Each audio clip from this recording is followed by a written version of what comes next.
I guess people seem to think I know a lot about this park and a little bit about the community here as well. And I guess that's because I've been here for pretty much my entire career.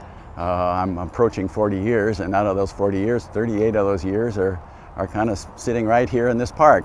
So I've been the low-level ranger here, the middle-level ranger here, and also I've been the area manager now for, I don't know, probably about 15 years. So it's been quite a career, one that I don't regret. My wife, our families were here. We had kids here. Well, I got married shortly after I came here, and so it's worked really well for us. And my wife it's become kind of our home. I retire here in a couple months, and my wife and we bought a house in town because we just love living here. Our kids are nearby, so it's kind of become home for us.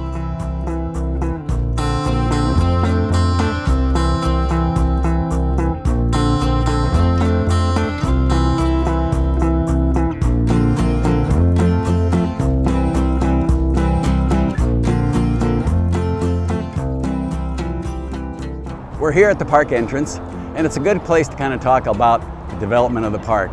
The first part of the park was purchased, I think it was 40 acres, back in 1950. State Parks had been looking for a new park over someplace here on the east side of Seattle. A lot of stuff was happening. The city was getting bigger, and a lot of people were moving this, and there wasn't really a state park anywhere around here. And back in 1948, the State Parks Commission decided they wanted to come up with a place to build a park. And the city of Issaquah was very accommodating, thought it was a great idea. And in 1949, they decided this would be the place they wanted to build their park, which was, I think, a wise move in a lot of ways. This park is beautiful in a lot of ways. It's got great waterfront and great areas for picnics and all that kind of stuff. I think they made a really wise choice. In March of 1950, they bought the first 40 acres from, like I say, from the Andersons family. I think within a year, they bought the remainder of what was John Anderson's farm.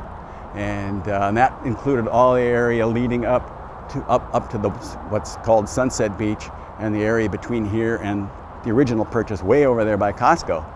So that now all of a sudden we had a pretty good sized park with waterfront, and that was kind of what the agency was wanting to do. Unfortunately, they didn't have a really good way of getting to the beach, which is where they knew everybody wanted to go. So they looked at this area here. It's 30 acres.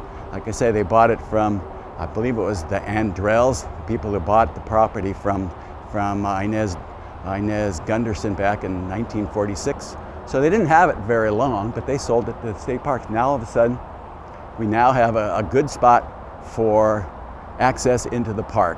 And so this was the beginning of this. They created a road going on in 1951. They started building a lot of the park, creating some roads, picnic areas, those kind of things.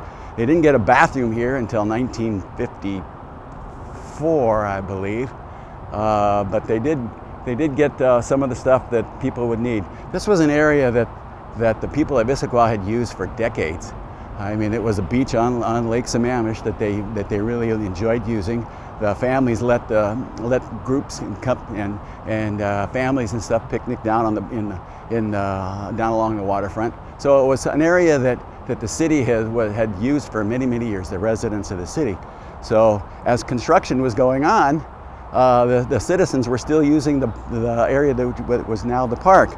And what they would end up doing is, for the first year, is at 4:30, the construction ended, and people would be lined up out front of the park wanting to come in. At 4:30, construction ended, people kind of came in, did their thing in the beach, and things went, and that worked well for a long time.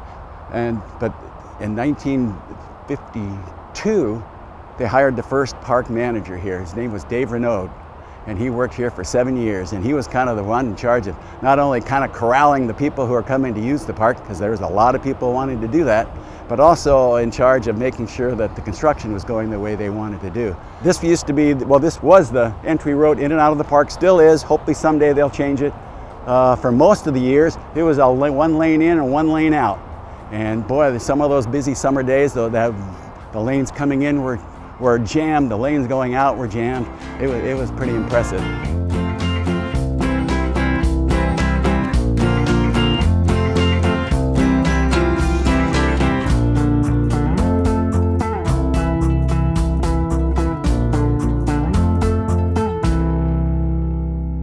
You know, one of the cool things about the park in the first few years of the park was, you know, like I'd said, the community had used this park for many years for various things.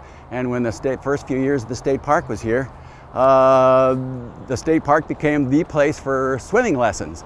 You know, some years they'd have 600 kids or people signed up for swimming lessons. They also did horseback riding lessons for a couple years. And kids' youth groups, they used to have a lot of those here. And we'd get lots of kids coming in, you know, day camps, overnight camps, those kind of things. That was pretty much during the 50s. And those day camps sort of things for the kids changed once we got the youth group camp over at Hans Jensen. But for probably 7 or 8 years, this place had swimming lessons. Julius Bohm, who was the guy who did Bohm's Candies, he was big into swimming, and he was actually one of the instructors here for several years. But it was used by the community for a lot of different things. And I think that's what the community really loved about this park, was that they were able to do the kind of things that it met their needs for what they really wanted to do.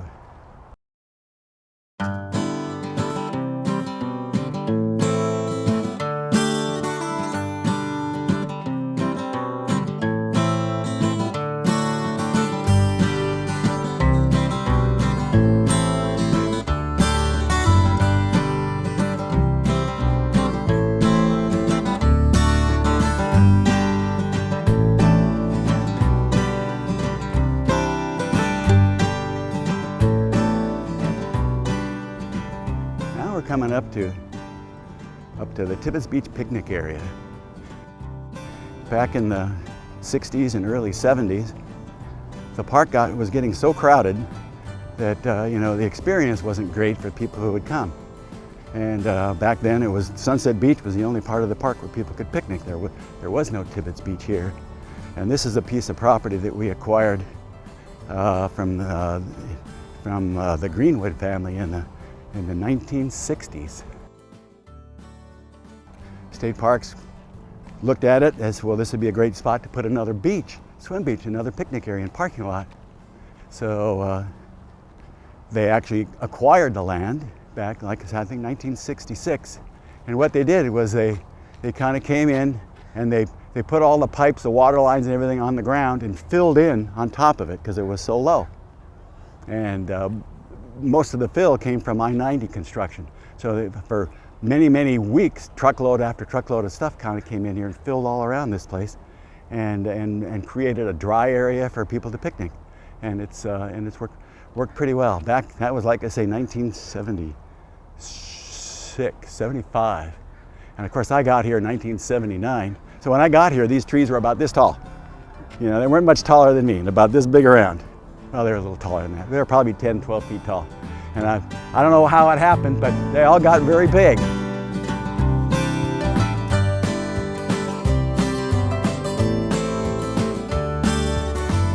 We get down here by the water, and you'll see we have a kayak concessionaire. Issaquah Paddle Sports has been here for about 16 or 17 years, I believe.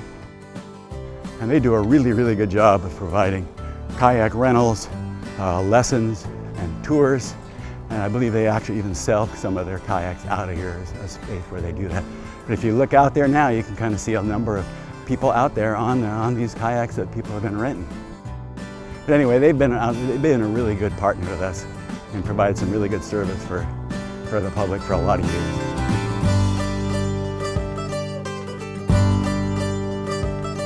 You know, we're going back in history a ways.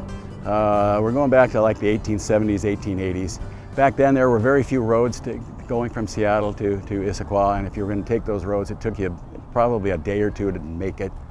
Probably the best way to transporting out of Issaquah is to go by boat. And so for about 15 years, boat transportation was the main way people would kind of get here, transporting themselves, their home goods, produce, farms and things like that would all go by boat. And so you could sit here and you would be able to watch a boat come around that point. They would head over towards what Albert Geese's landing, which is now Hans Jensen, our boat launch, drop off some things there and come around the corner here and then pull into what was called Brunk's Landing, which is just across the lake over there where the houses are.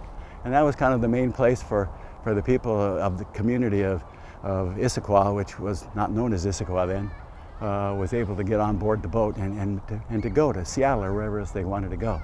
That, of course, changed in the in 1889 when the train came on in. But for several years, yeah, this was the mode of transportation.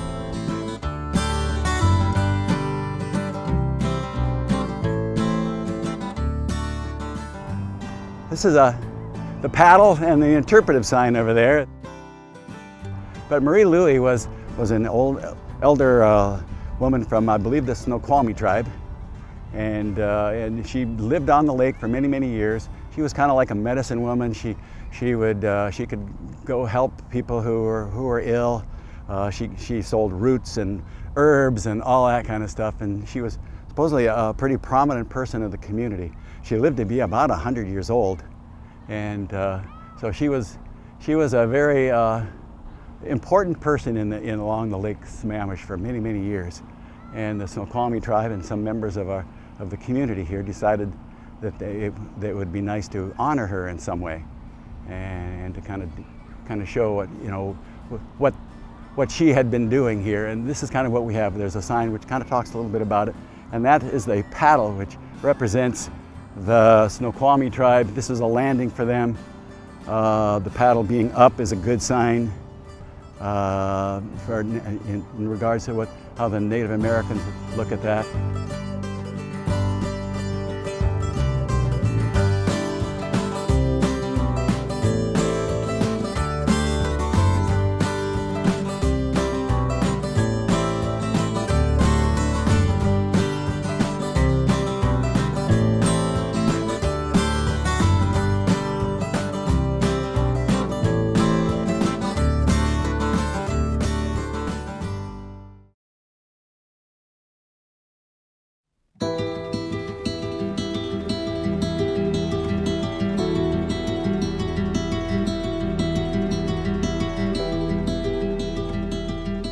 The Native Americans occupied and lived in this land for hundreds, thousands, maybe tens of thousands of years.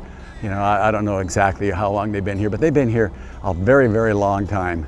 And this was an area, you know, anywhere where there was lake frontage, things like that, you would always be able to find some people, the Native Americans, living on it.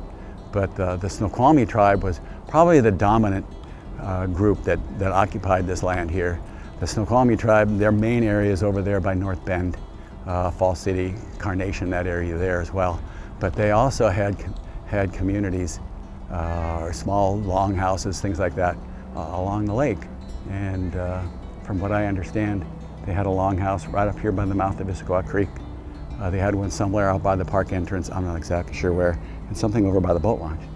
But beside the Snoqualmies, there were, the Muckleshoots had some presence here as well. They're the ones who actually have the fishing rights on the lake. And also the Duwamish. There was a small group of the Duwamish tribe, which is down in South Seattle, which actually lived somewhere here on the lake. Probably more across the lake over there. It's hard to say exactly, but the Snoqualmie tribe were the dominant people that were here. And they lived here for many, many years. They'd built a longhouse, they'd had a couple longhouses here. That had room for 40, 50 family members that could all share this longhouse, and I would love to have seen that here. We were very fortunate it was about 14, 15 years ago, the Snoqualmie Tribe thought what they wanted to do, they wanted to introduce some of their culture back to some of their families and their young people. So they asked me on a Memorial Day, or before Memorial Day, if they could come down here and have a camp out on kind of an old area where they may have had some presence. And I said, sure, they can do that. So what they did is they came out here to the south point of Issaquah Creek, and they put up their tents. They brought in their drums. They sang songs. They did a lot of drumming. They did some dancing. They had a lot of different food that was their traditional food, which they were kind enough to share with me. And they had just recently built their first dugout canoe in over 65 years. And they brought that to the shore, and they were kind enough to take me for a ride on that. And I felt very privileged and very lucky that I was able to do that.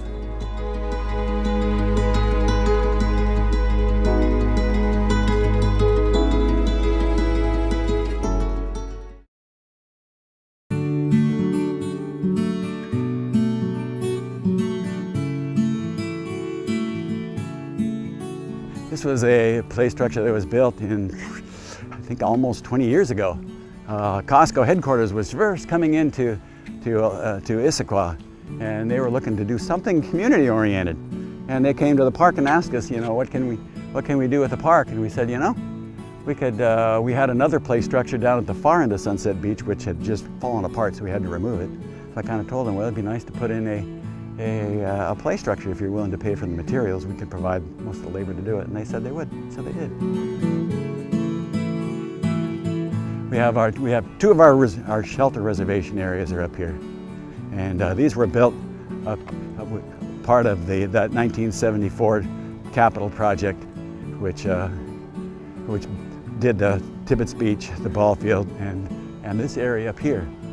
What it did is it provided a place for people to have big organized picnics, whether it's families or whether it's companies, and so we built these, and they've been extremely popular. This first one that's coming up is what we call the Rotunda, and it's a very unique building. It's a building that I really hope when they finish the master planning for this park that they leave it here in the park, because everybody who uses it really, really likes it. And it's very unique. There's not another one like it in state parks. Then across the road is the kitchen shelter. That takes big groups. They have a shelter area there attached to a bathroom, their own parking lot. It's kind of a good spot where if you want to have a little privacy, kind of do your picnic without a bunch of other people kind of wandering through your area, that's a good spot to do it.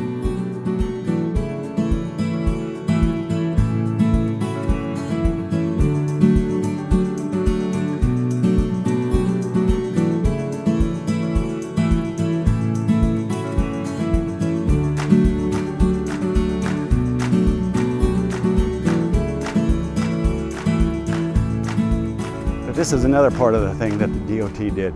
They did a second mitigation project here when they built the transit center in the park, or not in the park, transit center down in Issaquah.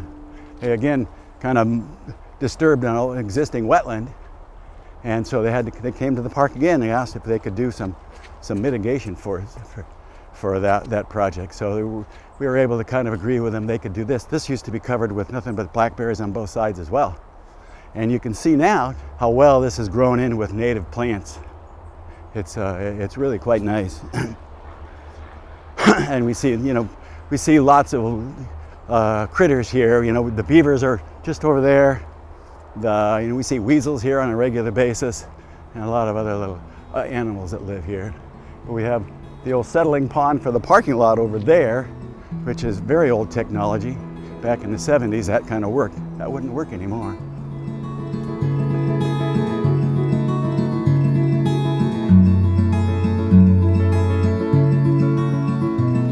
We have a new kiosk that the Greenway put in.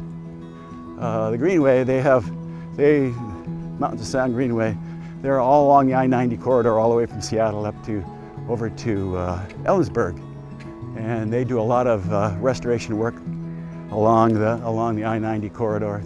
They assist in purchasing properties, kind of in holdings, stuff like that, and they have built a number of these kiosks there along the Greenway. I think we're now one of 8 or so similar kiosks. But anyway, they did a very nice job of it, and we're thrilled to have it here.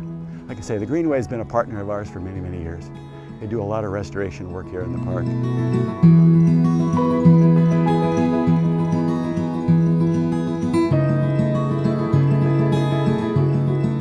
And here we have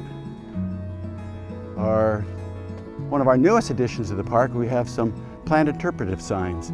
I think we have about a dozen of these that are going to go in, and it interprets the plants here that you can find here, and it deals a little bit with the Snoqualmie Tribe's kind of wording for it and all. It's going to be really, I think it's going to go over really well.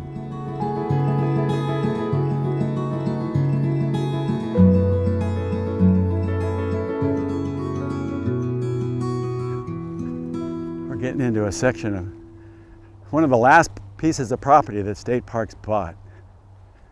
It was kind of an inholding, kind of surrounded on three sides by State Park property on the west side, east side, and north side. But this was like about a 60-acre parcel of property that was not park owned in the mid-1960s. And what happened then was the city, a developer, American Pacific, and the city thought that they would develop this. And what they were planning on doing, they were going to put a 500-unit trailer resort or trailer place where people could live. You know, back in the 60s, what was happening, you know, the freeway was just coming in, transportation was good. Metro sewer was coming in, so they had a lot of opportunities to develop stuff. And Boeing was going gangbusters. I mean, they needed places for people to live. The city of Issaquah said, okay, well, we'll do this. Get 500 families living in here. We can sell them all kinds of utilities and water, and they were going to annex this piece of property into the city and collect taxes on it. They thought that would really be a wonderful idea. So it was actually basically agreed upon. But then it hit the community, and the community said, I don't think so. And State Parks kind of said, we don't think so either. I mean, we don't want this big mobile home park in the middle of our park. So anyway, State Parks kind of appealed.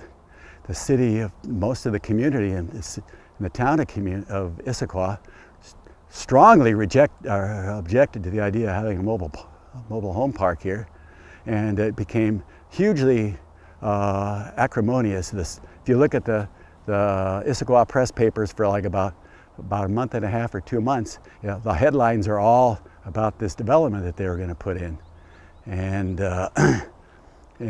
like I said, everybody did not want to see it. Well, they kept pursuing it to some degree, but pretty soon, I mean, the papers were calling, the public was calling for the mayor to be fired, the city council who approved this to all be fired, and pretty soon, I guess it got to be to the point where, well, maybe this isn't such a great idea after all. But anyway, State Parks was looking at four different pieces of property right around then to expand the park. This was one. The Greenwood property, which is the area over there by where Tibbetts Beach is now, where we've already walked, was one. There is a section of property just south of the boat launch, between here and the boat launch, which was run by a family. It was just dairy fields. And then the area, the corner over there where the King County Courthouse and stuff now was one. And the State Parks prioritized these purchases, and statewide, three of them were at the very top. This piece, Greenwood property, and the property south of the boat launch. The other one, the corner over there, was prioritized a little bit lower. Well, when it came down to it, State Parks bought these three. They had to condemn all three of them. I mean, State Parks doesn't like to say they don't go through the condemnation process, but they did, because we had unwilling sellers here.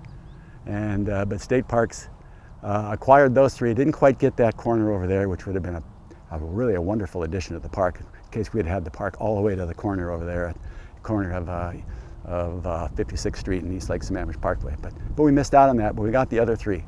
But kind of an interesting kind of sidelight of this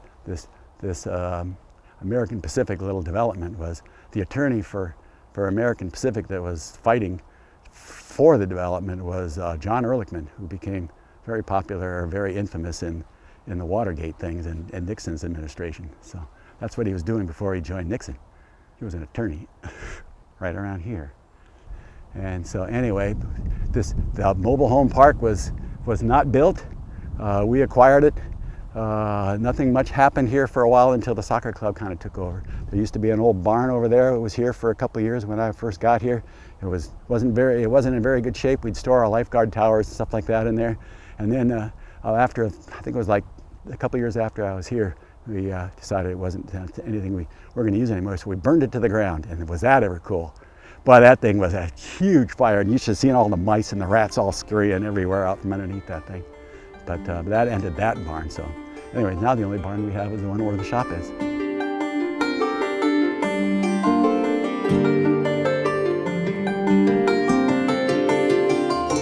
And one of the kind of interesting parts of the park, you know, is the fact we don't have camping here. You know, it was built in the early 50s. There was a ton of camping clubs around Issaquah and around this area, and State Parks doesn't like to compete with private enterprise, and then these camping clubs didn't really want to have a campground here in the park. So Lake Sammamish was designed not to have a campground. But except for one year, 1962, year of the Seattle World's Fair. What they did was, that used to be an open field because this was developed in 1974. It was a big open field, and what they did is they put spots in there for up to 150 campers, trailers, and things like that. And they had camping here, and it was for that one summer, and it was packed every night.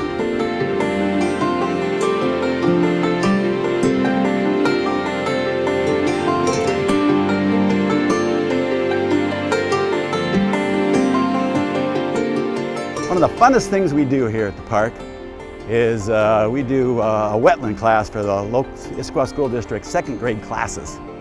And we do a number of activities and a number of stations where we talk about various wetland things. And one of the places is, one of my favorite things, is when we stop here. And this used to be, both sides of this Tibbetts Creek used to be covered with blackberries. Nothing but blackberries, a few assorted little willows poking through. But anyway, so about 12, 13 years ago, DOT, Department of Transportation, they needed a place to, a mitigation area for some work they were doing up on the new exit number 18 off the freeway, because they damaged some wetlands there, so they needed to mitigate for that. So they asked if they could do something here at the park, and we kind of go, sure, you can do that. So what they did is they removed all the blackberries over here on this side of the creek, and over there, excavated a little bit of the creek, so which increased the creek's capacity, and then replanted it with all this vegetation. So when we come here with the second graders, we kind of tell them, here we have an area that was restored about 13, 14 years ago, all native plants. It's very cool. You know, all these plants are things that the wildlife can eat. They can live in there. They can wander through there. You know, it's a great place for wildlife. And over here, we have nothing but blackberries. That's the way that it originally was. And you can kind of look at it, and you know, animals aren't going to live in there. They're not going to eat much of that. I mean, people like blackberries. We all like to do that. But it's not a very hospitable place for the wildlife. So you can see how much better it is over on this side than it is over there. And it's a real learning opportunity for the kids. And they can kind of really see the benefit of doing this kind of work. But anyway, of course, you know, we seem to be losing more and more blackberries all the time, which my wife is not happy about, but that's all right.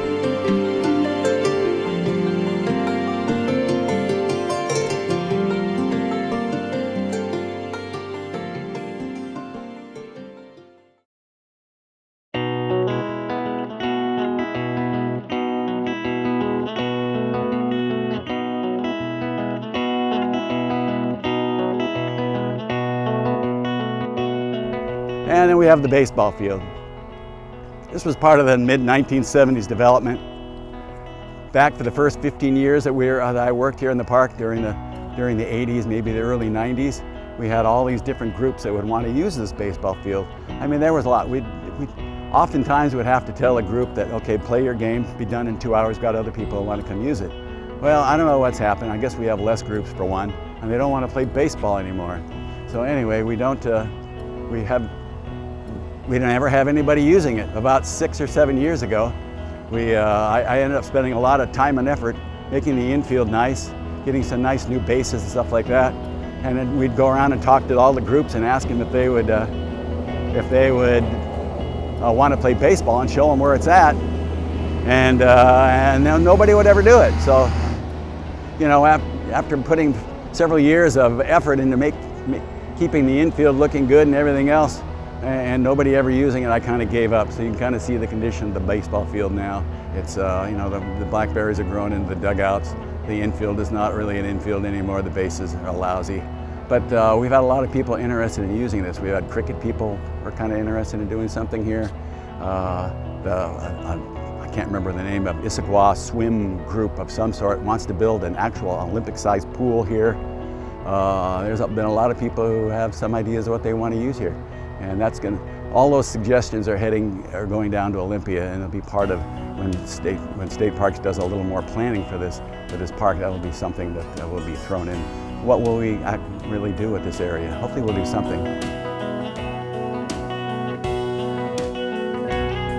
But yeah, this is kind of an undeveloped part of the property that nobody knows quite what we're going to do with it. And I guess time will tell. That'll all happen after I am gone, which is kind of unfortunate. I'd like to have some input as to what happens here, but the agency will hopefully do something that works.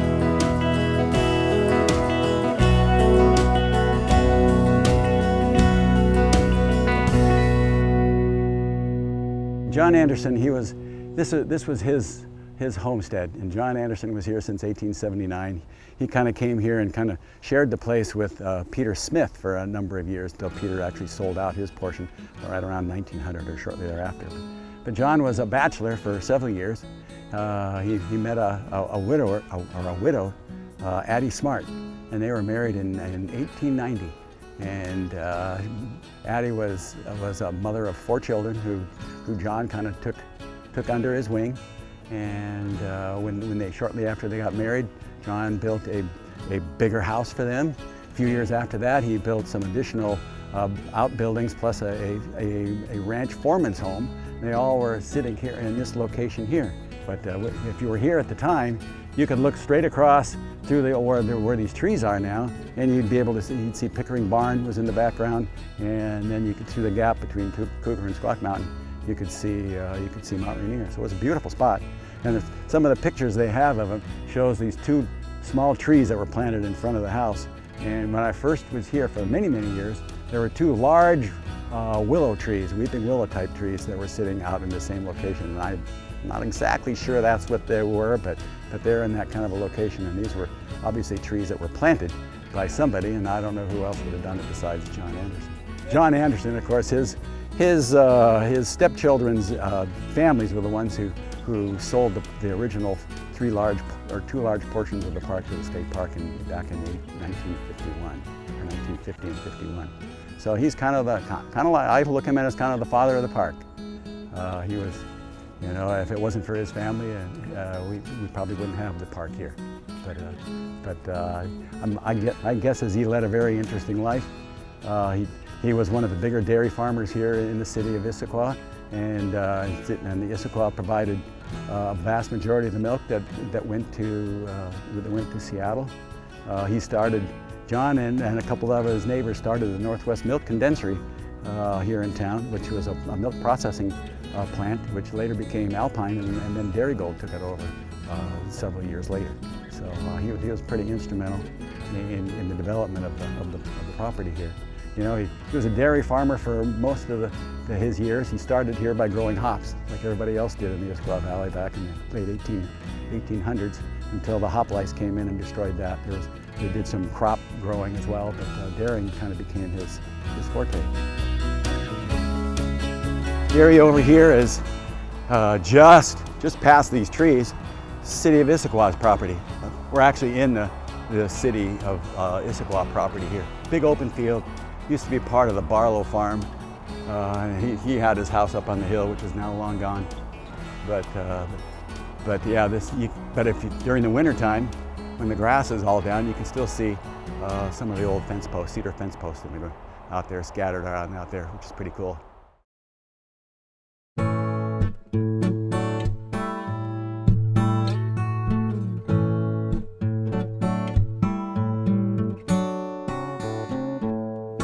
Here we go to one of my favorite spots. It's an old orchard. It's just a really pretty spot. Way back when I was the Ranger 3 here, well, I was a Ranger 3. We had a park manager, and I kept asking him, can we mow? Because this trail didn't exist. Can we mow a trail out here into the orchard and out, continue over and over? He just kept saying, no, we're not doing that. We're not doing that. We're not doing that. So he retired.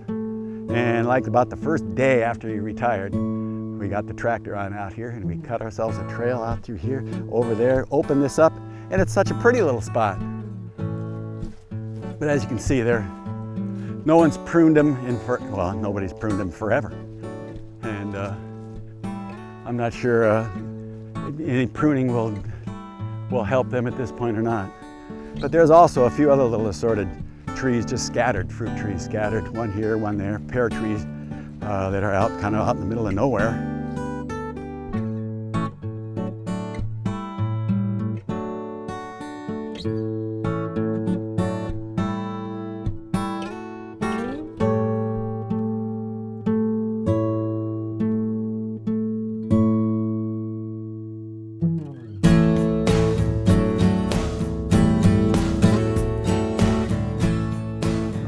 Towards the soccer fields. Soccer fields were put in 1980, and it was the Issaquah Soccer Club had been in existence for a while, not very long, but they didn't have any place to where they could play their games or even practice. So what we would do is we would mow the old dairy fields out here and let them practice there. They even practiced in our parking lot at the boat launch sometimes. But they didn't really have a good spot. So somewhere, must have been about 1979, they kind of asked state parks if they could build and maintain some soccer fields in the park. And state parks back then thought it was a good idea. So 1980, the new soccer fields were dedicated. I remember they had a lot of the Seattle Sounders were here to kind of assist in the dedication. And it went from a fairly small operation. I think they like 35,000 people used the soccer fields the first year or so, to now it's like 350 to 400,000 people use them. It gets used a lot. Not only does the soccer club use it from generally middle of June through November, but the city of Issaquah also subleases it from the soccer club, and they also do it from, I think, latter part of March through June, when the Issaquah Soccer Club kind of takes over.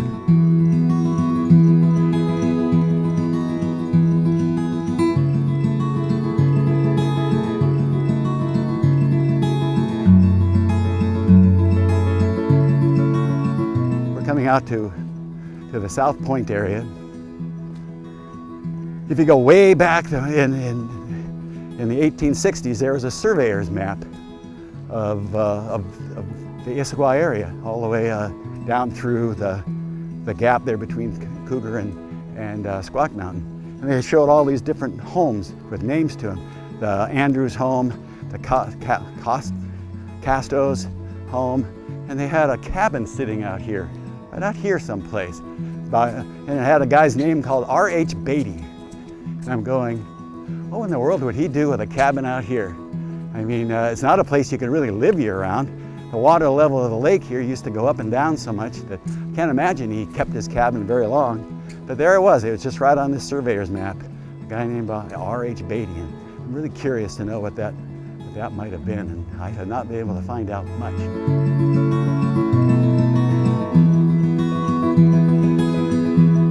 This is our boardwalk. This is one of the first new projects we did here about 6 or 7 years ago, and it provides access out here, year-round, whereas before, for 8 months out of the year, it was just a muddy trail coming out here.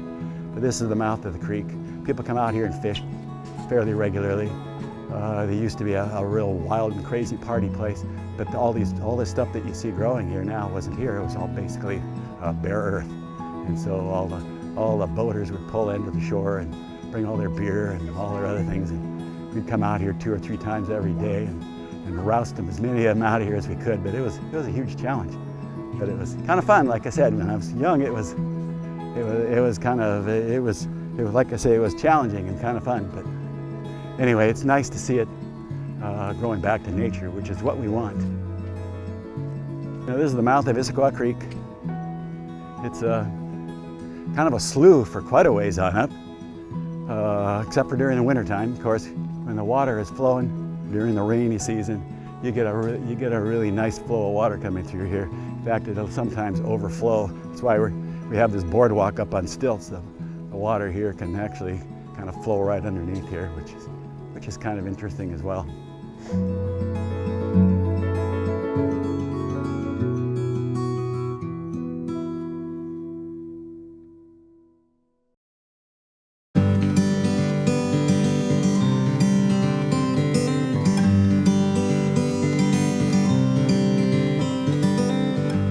this was kind of the original part of the park. Back until the mid-70s, this was it. Tibbetts Beach wasn't here. This was the only swim beach for many years until I think the mid-60s. If you launched a boat in the park, because there wasn't a boat launch over there until we acquired the property from Hans Jensen, people would just pull their rigs across the picnic area lawn, back them up into the lake, and launch their boat that way.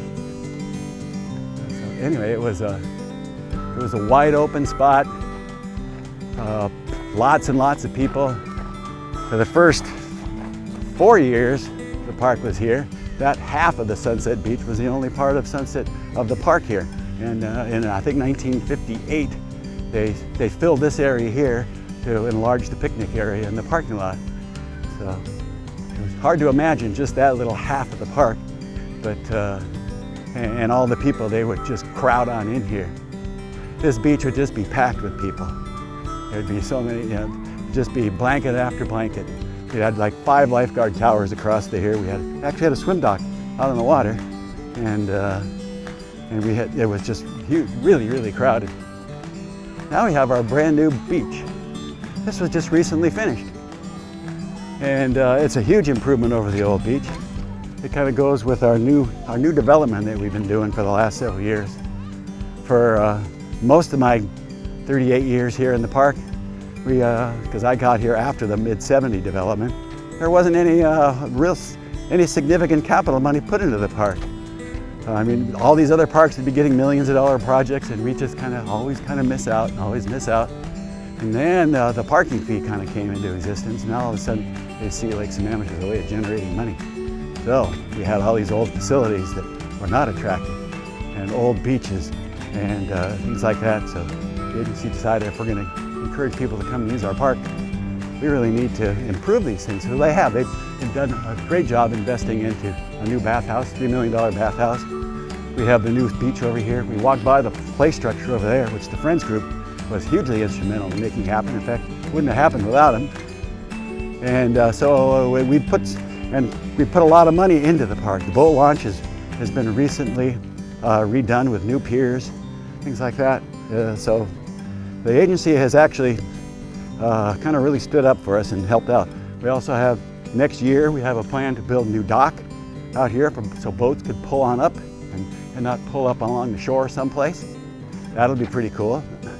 And we're also going to renovate the picnic area over here with new shelters and new landscaping and new all kinds of cool things. I'm excited about that. If I wasn't 66 years old, I'd hang around a few more years to see that. Unfortunately, I'm not going to hang around any longer. I hung around to see the new bathhouse, the new beach, and the play structure, and I think that's probably good enough. I'll let some other area manager or park manager enjoy some of the benefits of some new work that's going to be done. This is kind of the old part of the park. You know, the first 15, 20 years I worked here, when I wasn't the park manager, for 4 or 5 months out of every year, we spent almost all the day, every day down in here. The park was overrun by young adults, teenagers, and for a vast majority of them, they were here to do one of a couple things: drink beer, meet other people, and along with the other things, hot rodding around in the parking lots, using illegal drugs, things like that. We'd spend almost every day down here in the summer. I'd come in the morning, throw on my duty belt, put my stuff on, grab my ticket book. We'd come down here, and this is where we would spend the whole day until closing. Then we'd run everybody on out and say, thank God that day's over. But it's, as you can see now, and you can see just about any day, it's not like that anymore. I think society has changed in several ways. That open drinking is not really something that people do so much anymore. I mean, they still do it, but not to the mass numbers of people that they were doing it here. We'd get people from all over the east side of Seattle coming here, and it was, I have to admit, it was kind of crazy. It was fun, but I was young then. It wouldn't be so much fun for me now.